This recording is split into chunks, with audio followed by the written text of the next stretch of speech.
Hola a todos. Buen día, mi nombre es Lisbeth Cruz. Yo soy Melanie Rosa. Y yo, Elizabeth Choquecota.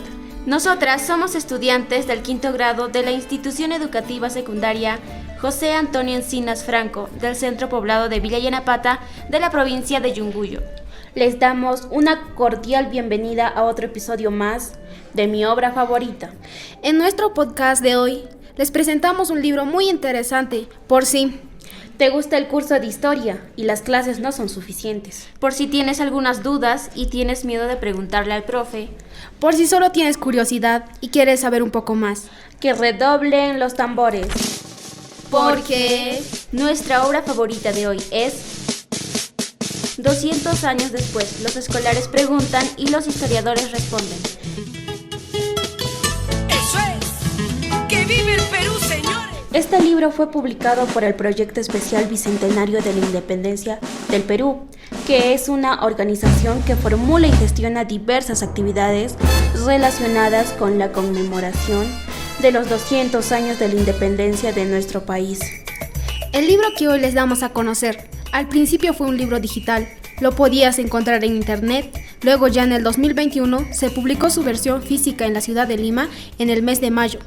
Se puede decir que este libro nace gracias a la participación de estudiantes y estudiosos de la historia del Perú, pues para la elaboración de este libro participaron escolares de 90 instituciones de todas las regiones del Perú, haciendo sus preguntas sobre distintos aspectos de la independencia y colaboraron 37 historiadores que respondieron a las preguntas hechas por nuestros compañeros. Por cierto, este libro ilustrado aún lo podemos encontrar en forma digital, en PDF y se puede descargar desde la página web de la Biblioteca Bicentenario. 200 años después, los escolares preguntan y los historiadores responden. Es un texto expositivo que pone bajo la lupa la independencia del Perú e hitos importantes de nuestra historia republicana como la Declaración de la Independencia, la participación de otros ejércitos en las batallas, la participación de las mujeres y los niños en la independencia, la instalación del primer congreso y aspectos del día a día como la música que se escuchaba, etc. Es un libro que nos muestra aspectos de la historia del Perú, son desconocidas o que nos generan dudas. A lo largo de sus 8 capítulos nos lleva a conocer datos interesantes y a reflexionar sobre el país que somos y cómo fue construido. Los historiadores que respondieron a las preguntas son profesionales que estudian la historia basándose en fuentes como archivos, documentos antiguos, objetos de épocas pasadas y otros.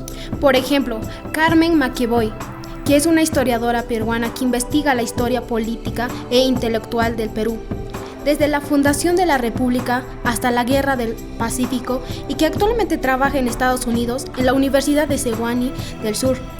Revisa cartas, diarios, memorias que dejaron los soldados que participaron en la Guerra del Pacífico a sus familiares.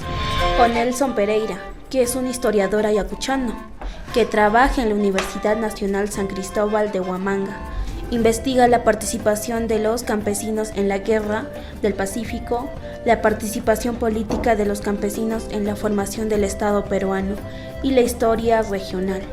Revisa los trabajos de otros historiadores y sus fuentes para explicar las semejanzas y diferencias con otras batallas, otros sucesos históricos. Por todo esto, el libro 200 años después, los escolares preguntan y los historiadores responden. Es un libro confiable. Cierto, pero tú que leíste este libro, ¿qué es lo que te pareció más importante? ¿Por qué recomendarías que lo leyéramos? Pues porque es colorido y tiene dibujos bonitos.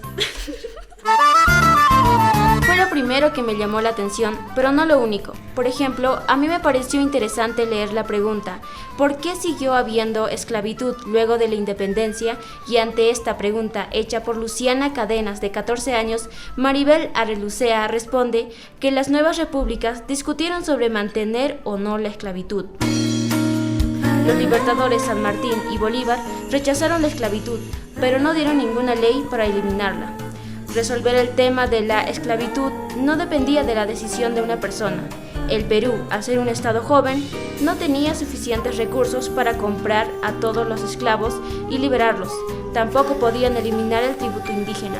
Y eso es triste, porque tanto los esclavos como los indígenas, a pesar de la declaratoria de la independencia, no éramos libres. A mí me sorprendió la respuesta de Alec Loaiza a la pregunta de Kiara Camila Esteban, una estudiante de Huancavelica que tenía 11 años. ¿Por qué seguimos hablando del sueño de San Martín si no es una historia real? El historiador explica que algunos hechos históricos como la creación de la bandera pueden ser poco interesantes y por eso la escuela trata de explicar estos hechos de forma didáctica para transmitir un mensaje más patriótico. Me enteré también que el sueño de San Martín es un cuento de Abraham Valderromar, aunque creí que era una historia real, porque a mí en la escuela me hicieron leer y pintar el sueño de San Martín. A mí me pareció interesante la pregunta.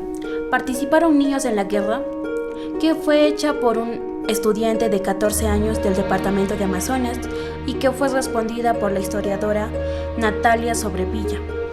Y sí, participaron niños de 12 a 13 años que se enrolaron en la marina y que empezaron ayudando a la tripulación, tocando tambor o la corneta.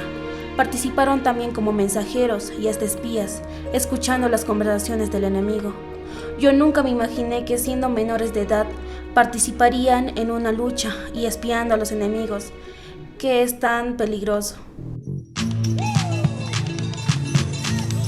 Estas son solo algunas preguntas y respuestas que encontrarán en este texto. Esperamos que les haya gustado. Recuerden que un libro no solo es interesante por su portada, sino también por su contenido.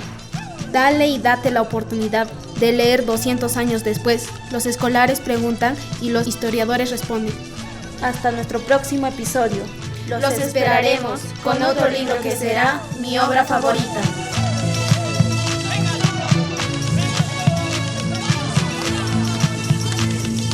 Vivo en un país maravilloso, lleno de riqueza y voluntad. Dios pintó